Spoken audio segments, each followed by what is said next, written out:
Hi, I'm Patrick Reiley here with DeLong Rico Pankey, uh, musician, businessman, artist, uh, does all kinds of stuff.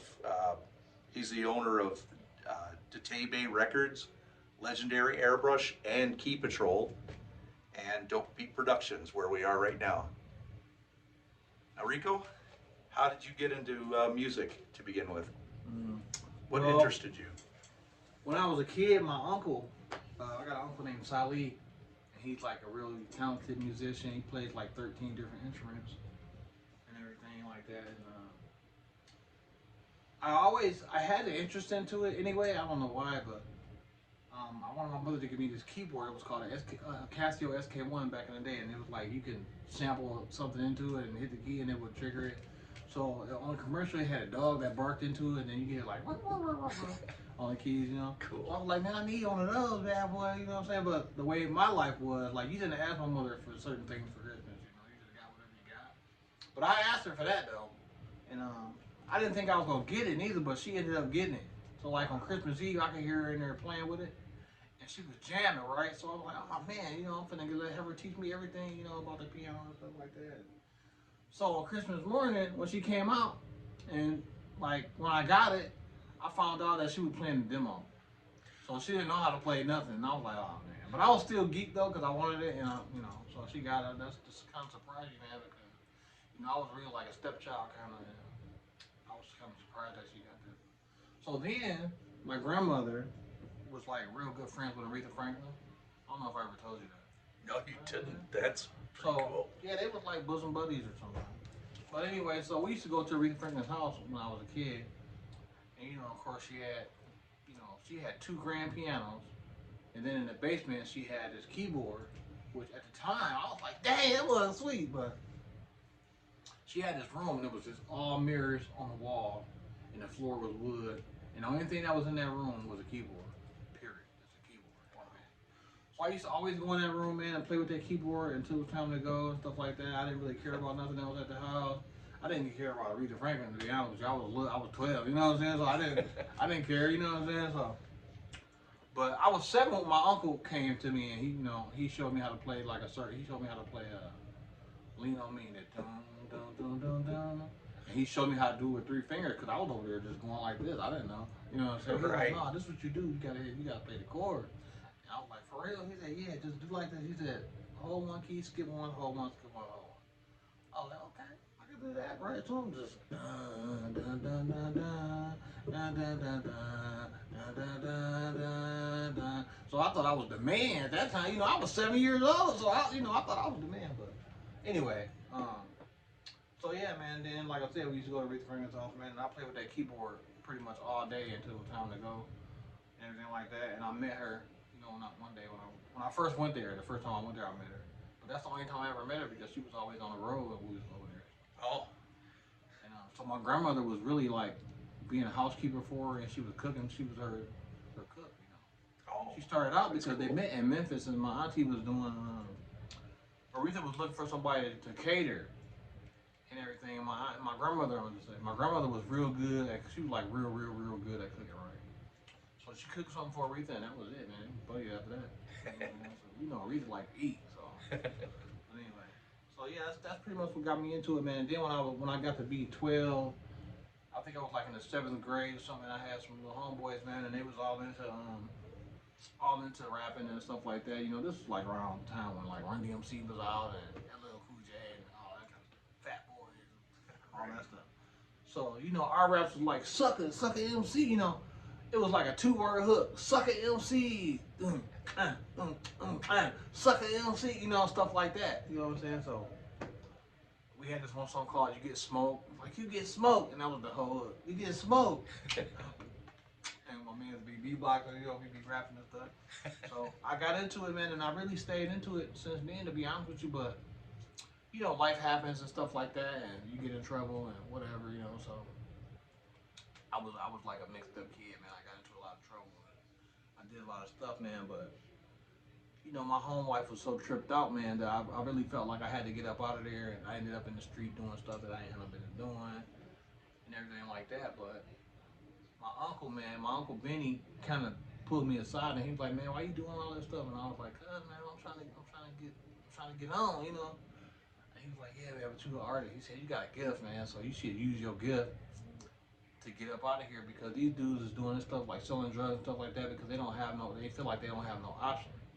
You know what I'm saying? So they just doing whatever they got to do to get by in their eyes. You know what I'm saying? Right. But he was like, you ain't like that.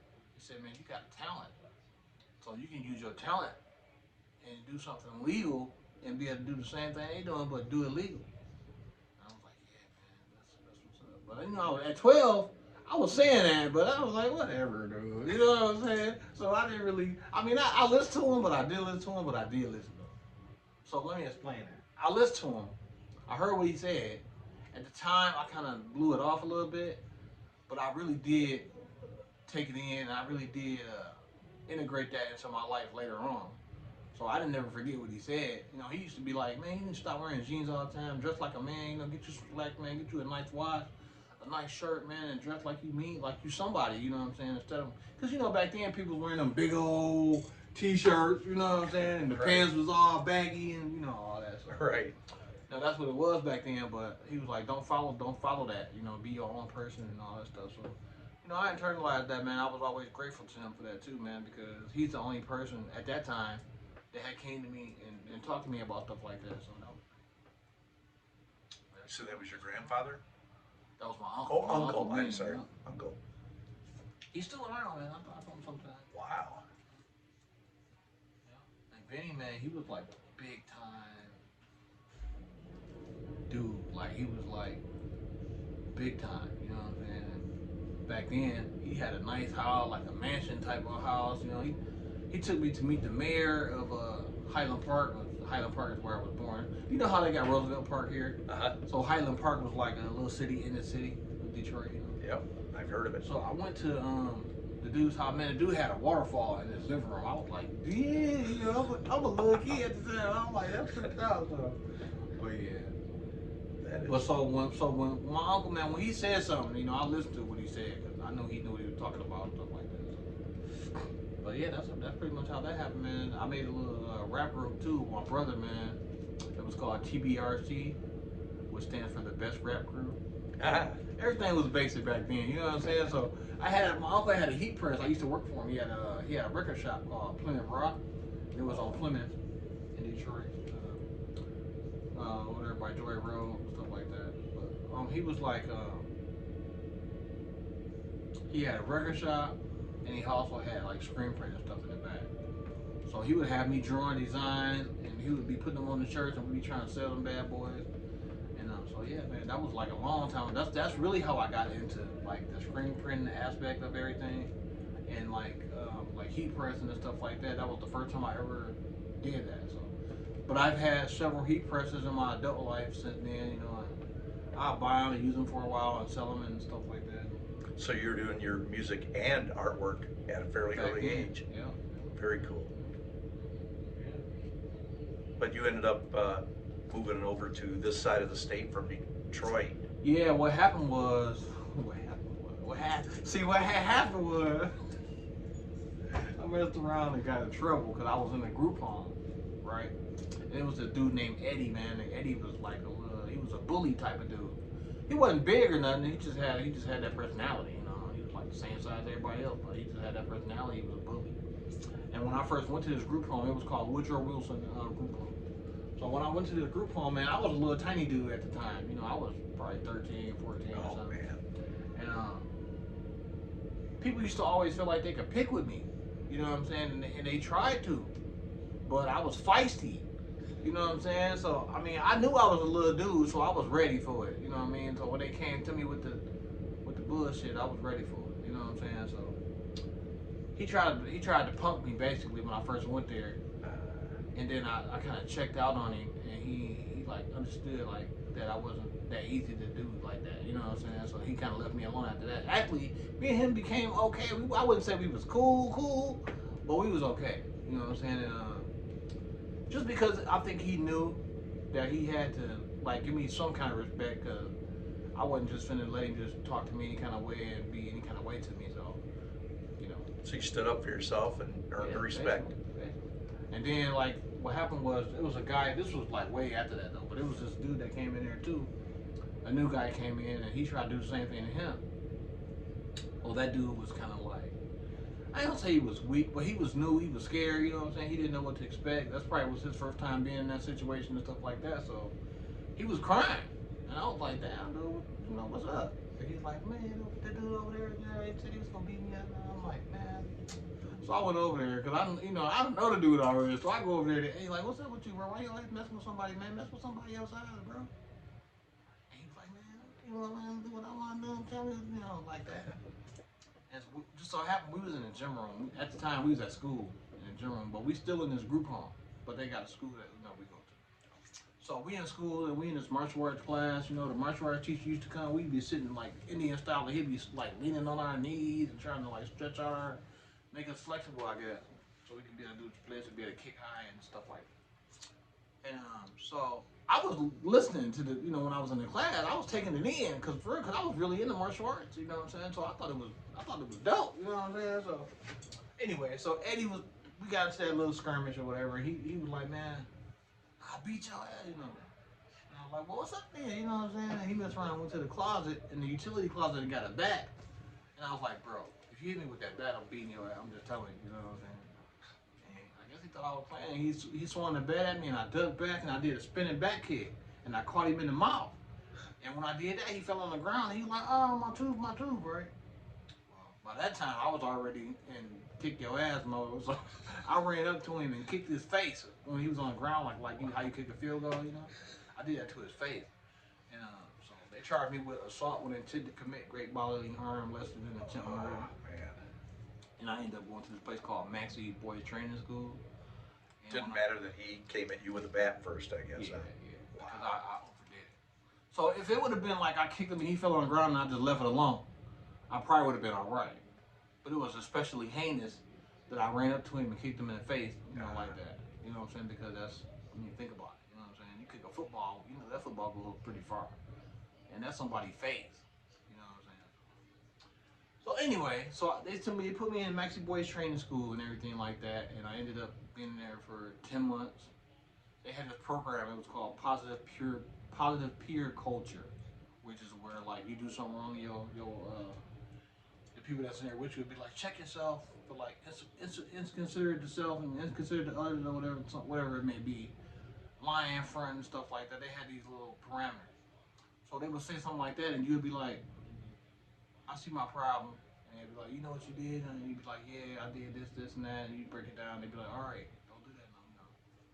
But when I first got there, I wasn't trying to hear that. You know what I mean? So they'd be like, check it. I'd be like, "Man, check these nuts, bro." You know what I'm saying? Like that's how I was when I first got there.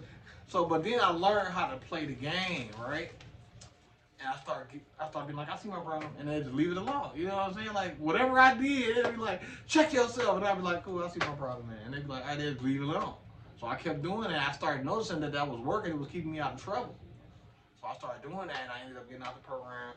Um, I guess I got out the program 2 months early. And when I got out of the program, they said, "Do you want to start over somewhere?" And I was like, "Yeah, somewhere other than Detroit." And I was like, "Yeah, I'll try something else." Because in my mind, I'm like, all my family members do this and that and this and that, and all my friends do this and this and that, and my home life's still the same, and it ain't gonna be no good. So I might as well start over somewhere else. So they was like, "You want to go to this place called Muskegon?" And I was like, "Muskegon? What's that?" They was like, "It's on the west side of the state." And I was like, "Oh." So I was like, "Yeah, whatever." So I came to Muskegon, man. I remember when I got here. I got here 1991. How old were you at the time? I was 16. Wow. It was Very young. February the 21st. I got off the Greyhound at 1 o'clock. I don't know why I remember that, but I never forgot that. Wow. So I got off the Greyhound at 1 o'clock, and the people came and got me, and they took me back to this place called Harbor House, which is over there on Getty and Marquette. It's not Harbor House no more. It's some kind of retirement home or something. But anyway, so I lived there, and so what it was is you would live there. It was kind of like a halfway house. You would be able to go to work and everything like that, but you had to come back. Right. So I did that for a while, man. And at the same time, I still was into my music. I still was into my artwork. I always did that. So artwork was one thing though. Like when I was a kid, man, my stepfather was really abusive and stuff like that, and my artwork and my music was like a way to get away from him. You know what I'm saying? I would always stay in the room when he was home and do my artwork and just didn't say nothing to nobody. And did my music. I had a little drum machine, stuff like that at times. You know. Actually, I stole the first drum machine from my uncle. He had a it was like a Dr. Rhythm, Boss Dr. Rhythm. It was like a little silver one. It was kind of long and like cylindrical. It wasn't cylindrical. It was like a rectangle. Kind of like this, but it was long. And it had all these pads on it. You can play your beats and stuff like that. And Nice. I thought that was dope. Like that was like I was like, man, that's dope, right? And then another drum machine I had was my cousin Calvin. He got killed though. But Calvin, they called him K9 back then, man. You know, he was in a dope band and everything like that too. We had this drum machine. I don't know where the drum machine came from, man, but we had the drum machine, and then my uncle had a reel-to-reel. My uncle Benny, he had a reel-to-reel. And we used to be like making beats, man, trying to make songs, stuff like that, man. The drum, I don't know what that drum machine was called, but it had 4 big old pads on it, and it had all these little square buttons at the bottom. So some button like you could speed up the beat or slow the beat down, but it didn't have like a whole bunch of different instruments on it. It was just like a beat and a clap, and it wasn't the hi hats, the basics. It had the basics on it. It didn't have no melodies, and you couldn't put no melodies with it, nothing like that. It was just The percussion. the beat, yeah. So that was pretty dope, man. So yeah, that's how all that stuff happened, man. But you started painting and making money doing that, though. Yeah, when I got to Muskegon, it was funny, man, because I met this dude named James Sidnor. We used to call him Sid, man. He had a place called Sid's Graphics. And actually, let me back up. But when I was working at this place called Child Haven. That was my first job when I got here. It was like a summer job, but I ended up working there for a year. And then when that job was over, I ended up going to Burger King. I went to Burger King. I got hired at Burger King downtown. And then I stayed there for a little while. And then I had a little apartment on Terrace in Delaware, right on the corner. Like a big old gray, like retarded looking building. Probably like 5 or 6 apartments in there or something like that. And so I was living there and everything like that. I was on this program called the Independent Living Program. They had for kids that was getting out of this kind of situation or whatever. So it was something to help you along the way. So when I was in Harbor House, I was working at this job at Child Haven, and I was saving half of my money, and I was spending half and saving half. So when I got out of there, I had a little bit of money, but I was a teenager, you know what I'm saying? So I had called a whole bunch of 900 numbers and stuff like that, and they found out, and they was like, "You gotta pay." Well, actually, it wasn't there; it was at my mama's house. I used to go.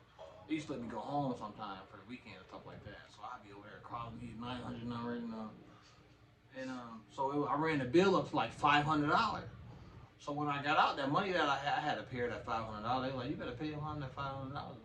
They didn't really give me a choice. They just because the money was in the account and they had access to everything. So I had to pay her that $500, and I didn't really have no money after that for real. I think I had like $100 left, but it wasn't nothing crazy. I had to pay to move into that apartment, so I must have had like at least about another 1,000 or something. I had to pay to move into that apartment. So I didn't have a vehicle. They gave me a mountain bike when I got out of that place. They gave me a bed. They gave me a dresser. They gave me an ironing board. The basics. You know what I'm saying? That's cool. So I had that stuff when I was on this independent living program. So then I had met this chick. And here we go, right? So I met this chick, and when I met the girl, she was cool and everything like that. I liked her and everything like that. And then I messed around and started kicking it with her. I messed around and let her move in. I let her move in, and so long story short, man, she was like cheating on me and everything like that. While I'd be at work, she'd be talking to some dude that was like 47 years old. He's in prison and he writing her back and forth. I'm like, you know what I'm saying? So anyway, but before all that happened, because I didn't know that, they was like, "We gonna kick you off this program. You don't supposed to have nobody living with you." Well, I had a job and everything, so I was like, "I don't care. Kick me off the program." You know what I'm saying? I don't need that, right? As soon as I got kicked off that program, she was out of there. Because what happened was, I did have a job and everything like that, and we had extra money. We used to go shopping all the time and stuff like that. But when that money stopped from that program, I had to use all my money to pay the bill, so we couldn't go shopping and stuff like that. And I guess she didn't like that or whatever, so she was about it. So you learn, that was one of them. That was one of those things as a teenager that you learn from, and I really, after that I was like, yeah. So I've been kind of hard in relationships since then. You know what I'm saying?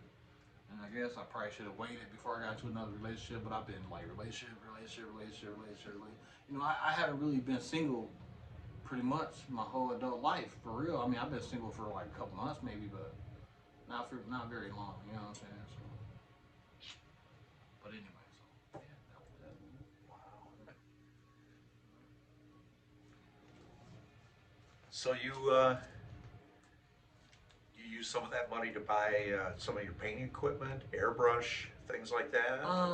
No, was not that? really. I think what I bought at that time I was into like watercolor, and I was into watercolor, and I was into acrylic. I didn't even know like airbrushing was a thing at the time. The reason why I found out about airbrushing is because I was in Detroit, and I was at the Hart Plaza, which is downtown, and they used to have events there like every other weekend. They would have like the Afro American Festival, they would have like the Jewish Festival, the Irish Festival, whatever, right? So I was down there one time and I saw this van and it had a pictures on it that was it wasn't He-Man, but it was that kind of like barbarian kind of thing. And I was like, dang, that's all cool. So I went and looked at it and I was like touching it and I was like, well, you can't feel the paint. Like you can't even feel the paint. That's tripped out. Like how come you can't feel it? It just tripped me out that you couldn't feel. I was like, well, how did they put that on there? Why you can't feel it? Because I was used to, like I said, acrylic and watercolor. You can't feel watercolor, but you could feel acrylic for sure. So I was like, man. And so they was like, because they spray it on there. And I was like, they spray it on there. I was like, how they do that? Like, I'm like, but this stuff is like little dude, like a little muscle dude. Like, how do they do that with a spray? And they said because it's like a real fine, like a pen almost, and you have to control it. And I was like, oh. So I didn't know, right? So when I was in Muskegon, so okay, I said that thing about me being on that program and having that little apartment because I was trying to tell you how I got that job working for Sid. He had a place called Sid's Graphics. Well, they was doing an article about the independent living program and like people getting cut off the program at a certain age and what they supposed to do from there, right? And I think really what it was is they was trying to garner support for that program so they can keep that going and stuff like that. Have state legislators and state representatives get on the job and make sure that program stayed a thing, right? So they had us on TV about it and everything like that. They interviewed us and everything like that, and they also interviewed me in a newspaper. They interviewed three of us. It was me, a girl named Ursula, and some other. So they came to my house, and when they came to my house, I just happened to be drawing at the table, and so the photographer was taking pictures of what I was doing.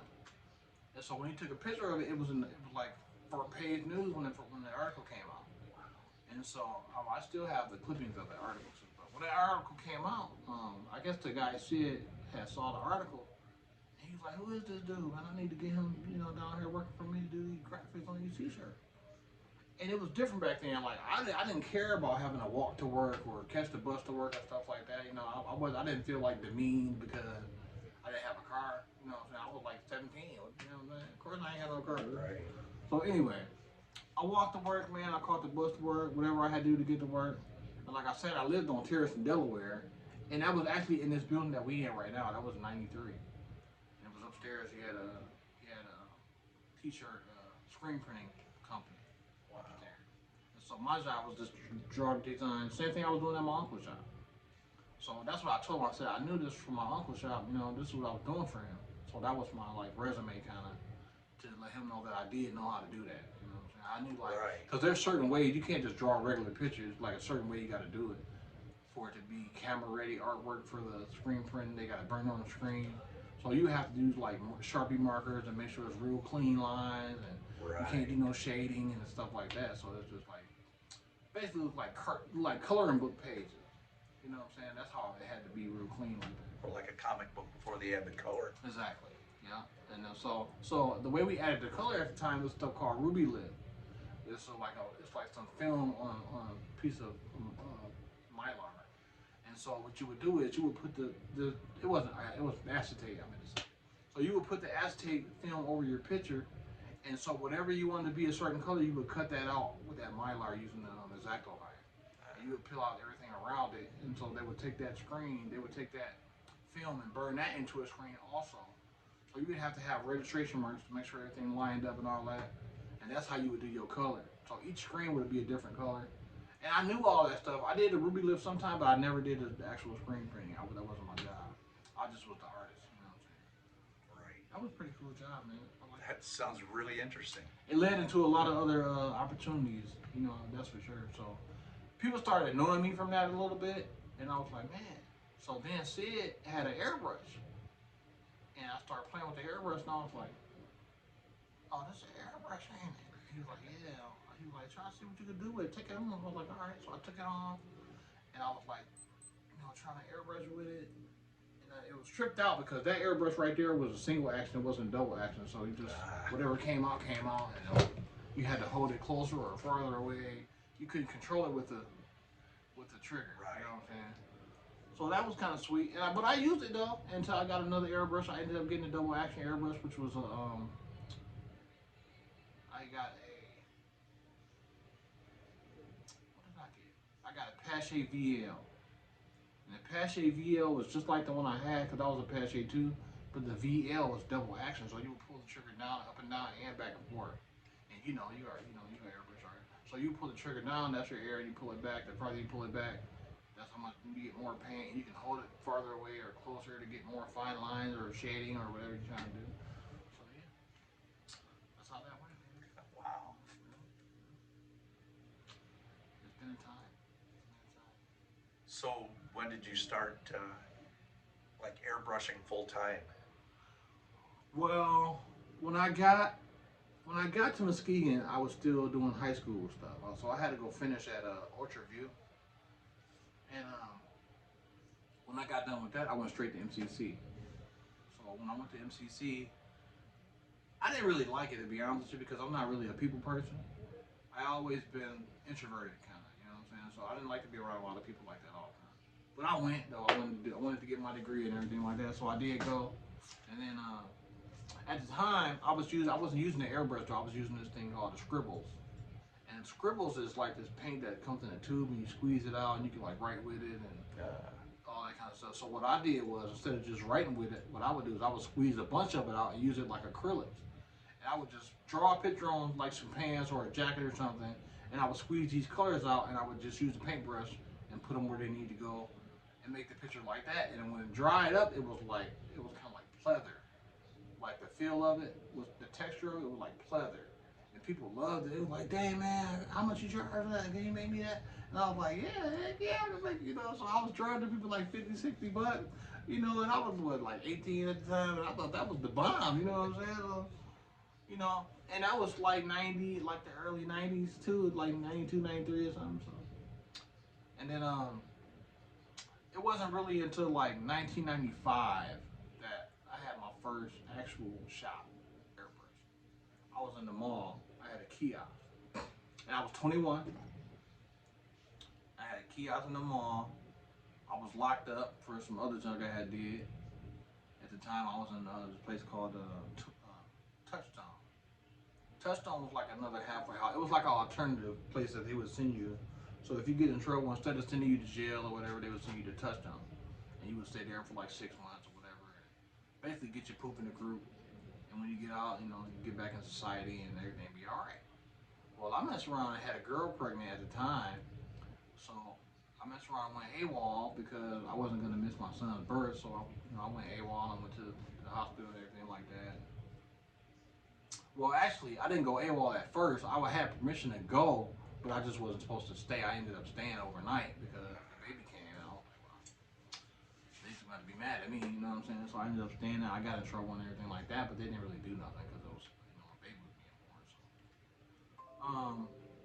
and then I lost my train of thought.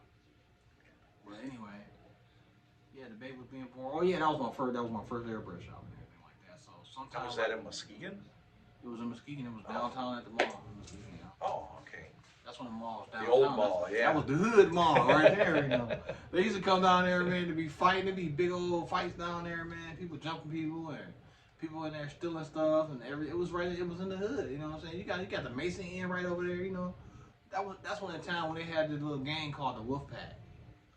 In like the early 90s, man, they had this little gang. It was just a little bunch of little punks, man. They was running around messing with older people. They'd go to the beach and smack an old dude or something, you know. Stuff like that, you know, just being assholes pretty much, you know. But you know, that's what people do when they at that age, you know. They think they're invincible and everything like that. So it's just what happens, man. But and during all this time, you still kept doing your music off and on, and Yeah, I had little drum machines here and there, you know what I'm saying, and so I would be doing music, but I wasn't doing it like I wasn't recording myself yet, for real. Until I didn't start recording myself really until I would say like 99, 98, 90, probably like from 97 on, because I had got some drum machine equipment and stuff like that, and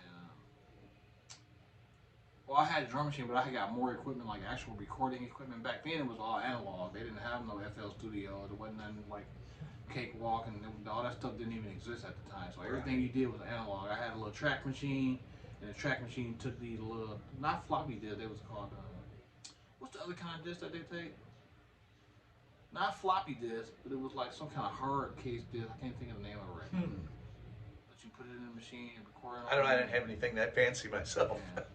Anyway, yeah, I felt good about that, man. I paid like $700 for that thing that I didn't even have at the time. And I ended up getting it though. It was a Yamaha, I want to say, and I ended up giving it to my brother actually. I think he might. I don't know if he still got it, but he had it for a long time anyway. He probably don't got it no more because it's obsolete like a mother. But I can't think of the name of those discs though. It wasn't CD. It wasn't. It was right before they started putting everything on the CD. And it wasn't a floppy disk. It was whatever came after the floppy disk. That's what it was. Like a little zip. It was a zip drive. It was a zip. Oh, okay. You know? That's what it was. It was a zip disk. I almost forgot about those, man. I ain't even said that word in a long time. Zip disk. Well, yeah. So I like those because you can record them. You can jump them back to the spot you was at, and all that kind of different stuff in there. And everything was analog. There wasn't no computers. I had a drum machine. I had that. I had a microphone. And I had some big old giant stupid speakers that was like not even made for that, but they had hella bass. And those speakers was like tall as me. I swear to God they were. They was black. They had two big old 15s in there, and they had, they had the whole gamut. It was like the tweeters and the mids and everything was in there, but the bass wasn't no joke. Wow. No joke. When they played those speakers, baby. The flow was rumbling. I'm telling you, it was not a game. I had a picture of it somewhere. It was me, my homeboy Corey Brown. He called himself CBZ. And my other homeboy Golden Downson, who's a real musician. He was in a band at school, and also like he's just real good at like making melodies, and he's just real good at making beats, man. So he used to make a lot of beats for us, man. And I made a lot of beats. And so I used to record all the time, man. I would make 2 or 3 songs a day, man. I wouldn't even, I just like to do it, you know what I'm saying? So I remember one time my brother came to my house, man, and we was in the studio, and he fell asleep on the floor. And while he was sleeping, he was only asleep like 10, 15 minutes, man. But I made this song called Worldwide while he was asleep, like from beginning to end, you know what I'm saying?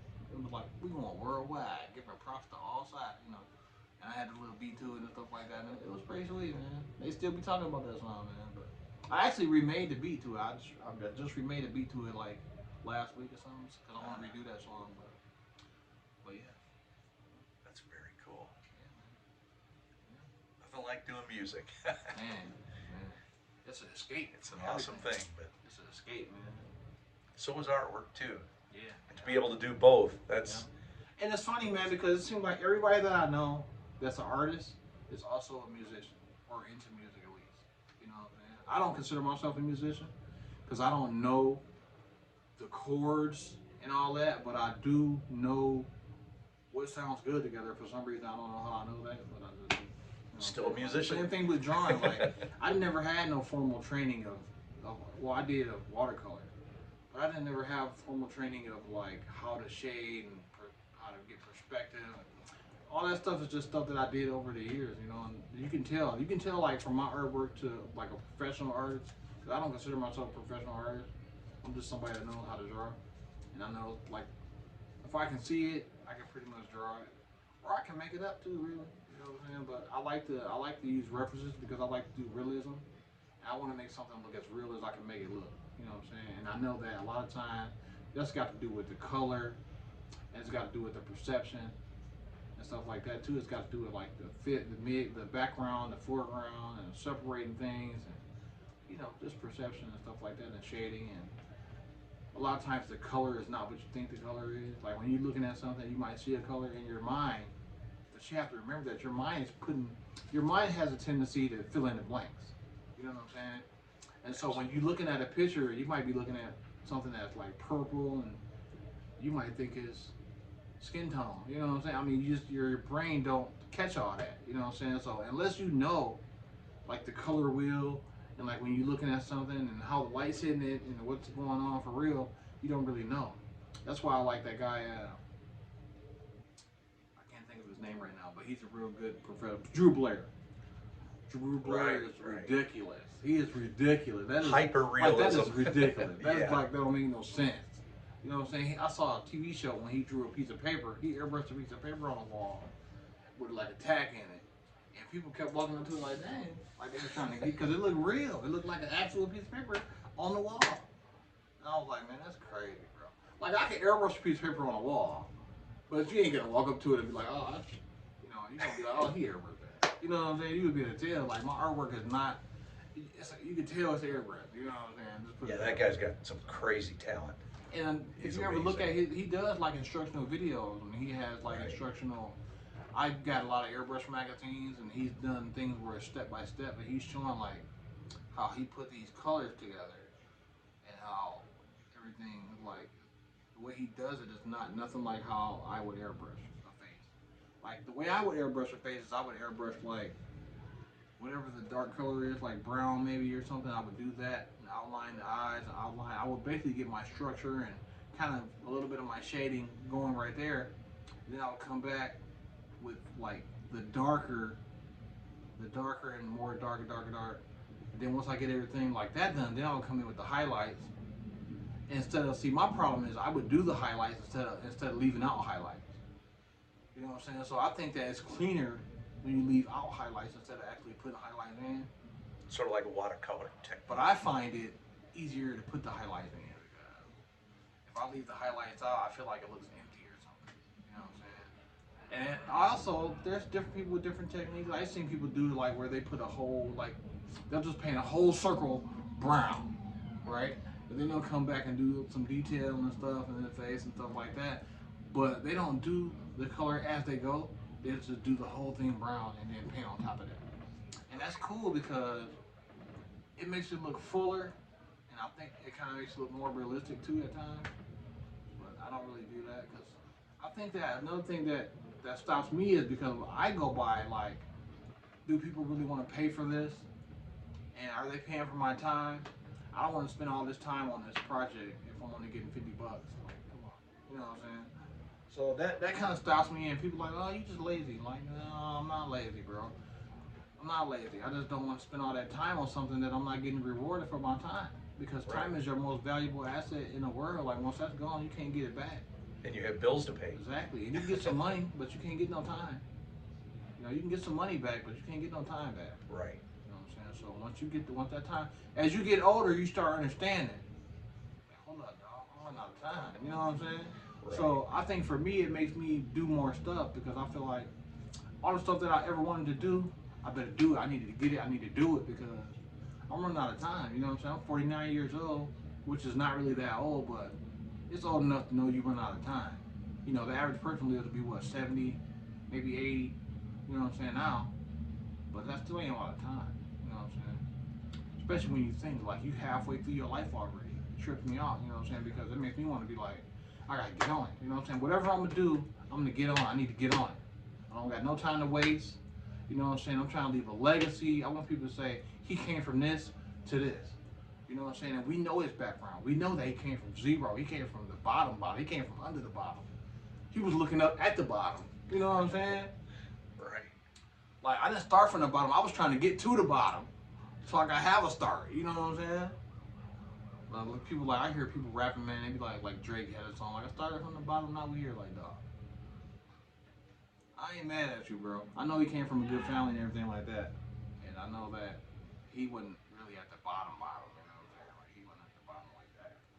He was at the bottom compared to where he's at right now. But you got people like me and my brothers and sisters. We was at the bottom. You know what I'm saying? Like I said, we was trying to get to the bottom so we could have a chance. So yeah, man. I But just remember I had that stroke. yeah, I was just going to ask you about that. You were doing really well with the artwork, and then some things happened. You got Yeah, I messed around. sick, had a So stroke. 2013, I was working at a place called Shirts and More, right? Pretty cool place to work for. I was making pretty good money, and I was doing the same thing. I was drawing the design for the screen print. But, you know, at that time, everything was more advanced, so I didn't actually. I drew stuff sometime, but not really. I would really, like, go on the internet and find some kind of picture that I like that kind of goes with the theme of what these people want, and I would switch it around and make it to how I wanted it to be and more towards what they wanted it to be. And then I would get a design together and I would email it to the client, and they would email me back and say, "Oh, I love it. You know, go ahead with that." Or they'll say, "Could you change this to this or whatever, whatever." And so we'd keep doing that until they was happy. And then once they were happy, I would send it to the printing department. And so I worked in the art department. There was like three of us in the art department. And so if that was cool too because you could bounce your ideas off to other people in the art department, or if you got stuck on something, you know they know how to do it too. So they'd be like, "Oh no, you gotta do this," you know. So you would figure it out right quick. 'Cause it was like that job was a good job, but it was fast paced. It was hectic because you would come in the morning, which I can't. I left at 5:30 to go to work. So when I get in there, they got a board up, and on the board it says you got this that you have to have done today, right? So it might be 6 or 7 designs or 8 designs that you have to do, right? So you'll do the design, send it to the people. They'll say yeah, no. You'll fix it. They'll say yeah, and you'll be like, move on to the next one. Boom, do it up. They say yeah, no, whatever. So you keep on going like that all day until you get done. You know what I'm saying? You would try to get as much done as you could that day. Sometimes I would stay over to get stuff done. But I also rented a spot in that same building from my boss to do airbrushing. So I would punch out at like 2 o'clock. That's why I went to work so early, so I would get all that stuff done and punch out at 2 o'clock, and then I would go do my stuff. Well, I had people bringing me motorcycles. I had people bringing me pop machines. I had people bringing me little mini refrigerators. I was doing wall murals on people's garages and stores and just all kind of stuff. You know what I'm saying? So everything was going great, man. And then I messed around and had a stroke. And so when I had a stroke, actually, it started at work. The day I had it was August. It was April the 13th, April the 14th, 2013. So I was at work that day and I was airbrushing this pop machine with this little pinup girl on it. And I was pretty happy about how it came on and everything like that. And then around about like 4 o'clock, I got a real bad headache. It lasted like 2 seconds. But I was like, like that. And I didn't really think nothing else of it because it went away. Or I thought it went away anyway, but they told me that that's when the stroke started. And I kept going. You know what I'm saying? So I didn't know. So then at like 8:30 at night, I was at home. I used to live in Darling, Michigan, and I used to go out there and split wood every night and put the wood, in a stack and everything. We call it the face cord or whatever. Stack it up, and so when we needed wood for the burner, we just go grab it and throw it in there. So I went into the closet to get my hoodie on. I put my hoodie on, and then I pretty much collapsed on the floor. I didn't pass out. I just fell on the floor, and the first thing I said was, "I can't go to heaven right now. I got too much shit to do." You know what I'm saying? I was like, "I just gotta get up. I just gotta get up." I was like, "I just gotta get up." I just kept saying that, but I couldn't get up though. And I noticed something was wrong because when I fell, you know how you instinctively brace yourself? Mm-hmm. But none of that. I just fell. Like I felt like I got shot in the head. Like when you get shot in the head, you don't fall backwards. You fall straight down because unless the bullet shoots you backwards, but typically you fall straight down because you're dead. You're just dead. You know what I'm saying? Like your body don't have no kind of reaction. You just dead. You know what I'm saying? So that's how it was, and just so happened that my girlfriend at the time, her cousin was an EMS guy. He lived like around the bend, but we lived in the middle of nowhere, but he lived like around the bend. So he got there first, and he checked me out and everything like that. And he was like, "Look at my finger, how many fingers I got up?" And try to say this, say I'm your Huckleberry, stuff like that. Stuff like that. So he was like, "Oh man." So it was like, my face was like hanging down like this, and she was tripping out. She was like, "Why is his face doing that?" And she started crying and stuff. And he was like, "He had a stroke. I think he had a stroke." And so then the other EMS people came in the ambulance, took me to the ambulance, and they took me to Kalamazoo. I was at Borges, and so I was in that hospital for probably like a month, and then when I got out, excuse me, when I got out of there, I went to a living rehab place.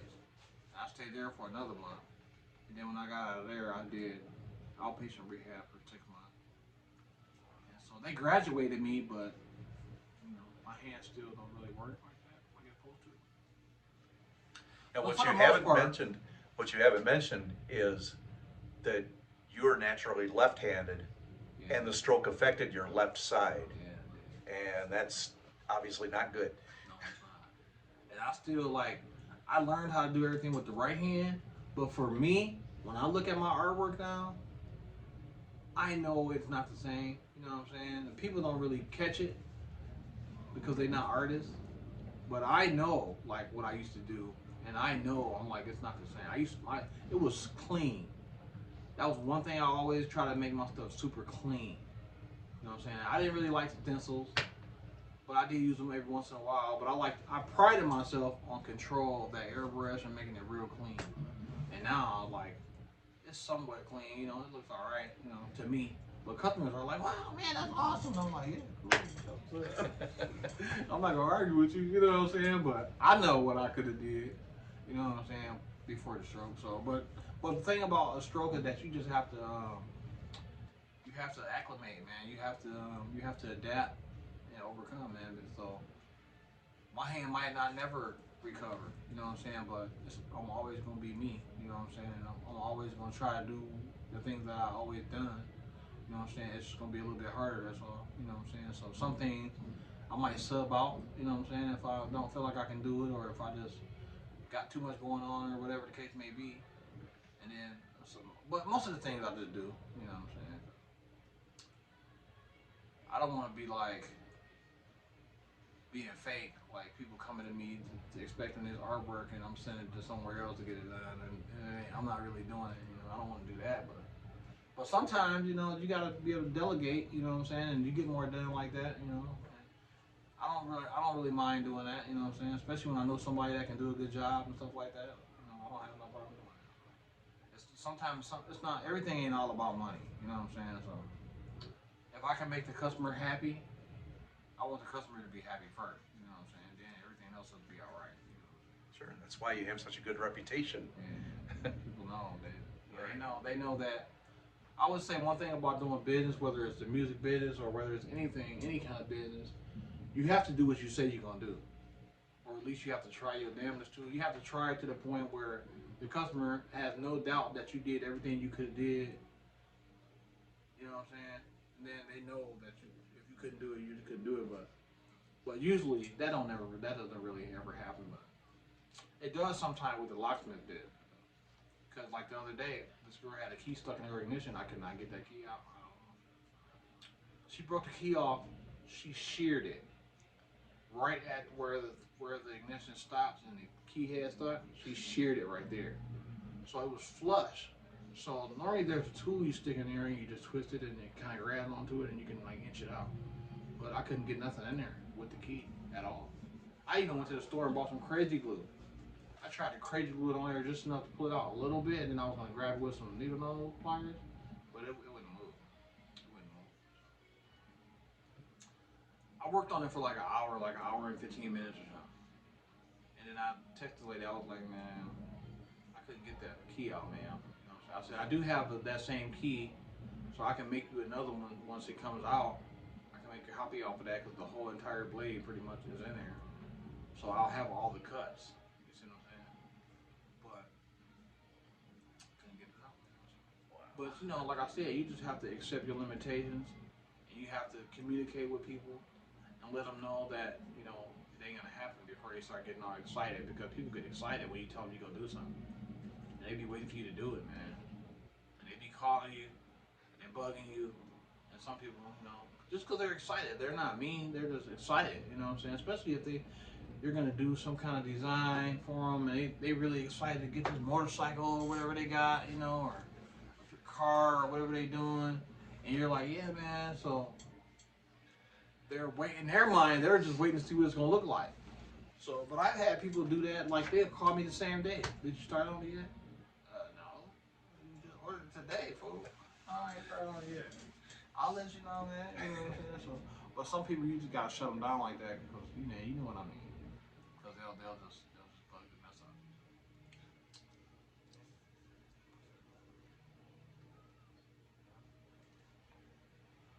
But Dope Beats Productions, man, this is my baby right now, and I got other businesses going on, but I've been paying a lot of attention to this just because I like music so much, and I like making music so much. So I make a lot of beats and I post them on YouTube. Probably got like 30 videos on YouTube right now, and I also do a lot of stuff on TikTok, and like on Facebook they have like where you can do a reel. I do that a lot. Your story on Facebook, I do that a lot. Right, I've seen those. Just stuff to keep people interested and stuff into it. So like I said, even with this studio, I haven't actually recorded nobody yet because I'm trying to get everything right. Like right now, I don't have all my foam in the booth, so I don't want to record nobody. It's gonna be bouncing off back and forth. So I'd rather just wait until I get everything right, and then when people come in here, you know. And then as far as like working out bugs with the equipment or with the software or anything like that, things that I might not know how to do, I got to make sure I'm brushing up and make sure I know how to do it because when people come in here, they're spending money for time. So if I'm on the clock, I can't be wasting people's time, you know what I'm saying? Right. So, like, you know how to do this or not, bro? You know what I'm saying? But yeah, man, that's what it is, man. You've done a lot of stuff, and I can see you're all set up and ready to go with the music. So just need some people to work with on it. Yeah, Come once in I get and, everything done, I'm gonna start advertising. I already made a flyer and I made a business card and everything like that. I haven't got them actually made, but I've designed everything and stuff like that. So as soon as I get everything done, I'm gonna start pushing it. And so I got a lot of beats ready to go. People want to buy beats. I got a lot of technology here, so people can do what they got to do. I got a lot of analog stuff. I got the rack mount stuff, so which is a lot of people don't have that. But that just enhances the sound of everything. You know what I'm saying? Because this is cool, but if it's coming out of that warm, man, that's warm circuits, and it just has it's got a different sound to it. You know what I'm saying? And it's a fuller sound. It's more robust, I could say. You know what I'm saying? So I like that, man. that's pretty awesome. Yeah, man. Appreciate you. So does that mean you're going to be phasing out your artwork somewhat, or No. still doing both? I'm still doing both because I don't see myself ever retiring because I don't see myself ever stopping doing what I like to do, and everything that I do is stuff that I like to do. Like I don't have a factory job. Like, I don't wake up like dreading going to work or nothing like that, and I don't wake up like in a bad mood. You know, I be happy, man. I be ready to get to it. You know what I'm saying? Because I like everything I like to do. Is what I do for a living. You know what I'm saying? Even the key business. You know what I'm saying? That's pretty cool because it's a lot of like technical knowledge. You know what I'm saying? That you gain from that. You know, because even when I went to my locksmith school, they don't tell you how to do automotive locksmithing. They just tell you how to do locksmithing in general, like residential, commercial, but not automotive. So the automotive side is thing that you have to take. You have to go to seminars, and you have to learn it yourself, pretty much. You know what I'm saying? A lot of the equipment you buy doesn't come with instructions because they figure you already know what the hell you're doing. You know what I'm saying? You're a locksmith. We don't need no instructions. Just do it. You know what I'm saying? But that being said, a lot of equipment that you buy too, There's videos on YouTube about that specific equipment and telling you how to work it, telling you the ins and outs of it. They have people that are doing reviews on that stuff to tell you things that they found out that they didn't like or that they did like or that you might not know, stuff like that. So as long as you brushing up and trying to keep yourself current, you'll be straight. With all this, that's the same thing with the music, man. Same thing with airbrushing. Anything you do, you just want to brush up, man, and see if it's still the same or things change or you got to stay on the cutting edge of it. You know what I mean? So Right. like airbrushing right now, it's kind of scary, man, because there's not a lot of people that do it full time like that no more because they feel like they can't really make money off it. I know airbrush right now, artists right now that are like way better than me. You know what I'm saying? But they don't really push it like that because it's not really a stable income. I wouldn't say. You know what I'm saying? I mean, you could do okay. You know what I'm saying? But you're gonna be more of a businessman than an airbrush artist at the end of the day. Because getting the business is the business. You know what I'm saying? If you can't get the business, you might as well do something else. You know what I'm saying? Because airbrushing is not a necessity. It's something that people want. It's not something that people need. Right. So if you say a goofy price, and they might be like, "No, I'm straight. I don't need no bike down this year." You know what I'm saying? I'll just ride it like it is. You know what I'm saying? Right. What's he gonna say? They don't have to have it. You know what I mean? Whereas mobile locksmithing, they gotta have it. Right. They don't have a choice. So it is what it is, man. But I'm happy with life, man. Right now, I think I'm in a good place. It sounds like you're doing things you enjoy. Yeah. That's good. And I'm making pretty good money too. So as far as like being able to buy all this stuff, man, it's like I would tell somebody like if they were doing this, don't worry about the cost. And I don't mean just go spend all your money. All I'm saying, don't try to do everything at once. You know what I'm saying? Each of these individual units are affordable to a certain point, even if you gotta make a couple payments or something. And they also have websites that you can go to and buy stuff where they don't have credit checks and stuff like that either. You can just buy it and pay it down. You know what I'm saying? So I haven't done that because I don't want to owe nobody nothing. Like everything you see here is belongs to me. I don't owe nobody nothing. I bought it. So you might buy something like I bought this Axiom thing one time, and that was all I bought. That keyboard behind you, that's the Arteria Keylab Lite 49. I bought that one time. The keyboard up there, or that's a digital piano actually. I bought that one time. Actually, that's the first thing I bought. And I bought it because I wanted to practice and try to get my hand together to be able to play it, but that didn't really happen because my hand don't want to loosen up. But I do still play it. So I bought that first, then I bought that, then I bought a computer, then I messed around and bought this drum machine right here. I bought some speakers right there. I bought the other speakers behind me. And these are all like professional studio speakers. These ain't no just speakers that I threw in here. These are Right. these are the JBLs. They dusty, but these are the JBL, man. They ain't no punk. These are the real deal, and they sound great. They're not like super bassy or nothing like that, which you don't want that. If you're doing studio work, you know that you want your music to be flat as possible. And then you can EQ it or whatever you got to do. You can throw some compression on it and make it nice. You know what I'm saying? So yeah. Well, it sounds like you are where you want to be right now, and Yeah, I love that. just got to get some Get some talent in here, man. right. Get some people, people you know what I mean? using your services. Come on here, man. Let people see who you are, man.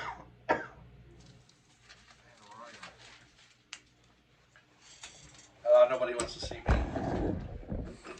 Well, that's my man Pat Reiley. He's an artist too. He does airbrush work too, and he's also a musician too. He's a good musician, man. He played the piano and stuff like that. And, I try. I try to associate with people that are like-minded. So he's one of my better friends. You know what I'm saying? I have a lot of associates. I don't call a lot of people friends because they're not. They're just associates. But Pat's cool, man. Right. He's a friend. We've been known friends each other man. for, A long excuse me, time now. probably close to 15 years. Yep. Wow. Sorry. That just lets you know, man, how fast time goes. You know what I'm saying? I know. But yo, we gonna wrap this interview up, bruh. It's your man Rico. Long Rico Panky, DOP, whatever, you know what I'm saying? I like to go by Rico, I like to go by DOP, whatever, man. So, and I was gonna call it DOP Productions, but that sounds kind of stupid. So I just threw the E on the end of it. It's Dope Beats Productions, you know what I'm saying? Because we just make dope beats, you know what I'm saying? And we gonna keep it pushing, you know what I'm saying? So we out this piece, yo. Make sure y'all tune in, man. Go check out my YouTube channel, man. Like, subscribe. Go check me out on TikTok. Check me out on Facebook, man. I'm all over the place, baby. You know what I'm saying? I'm out. Holla.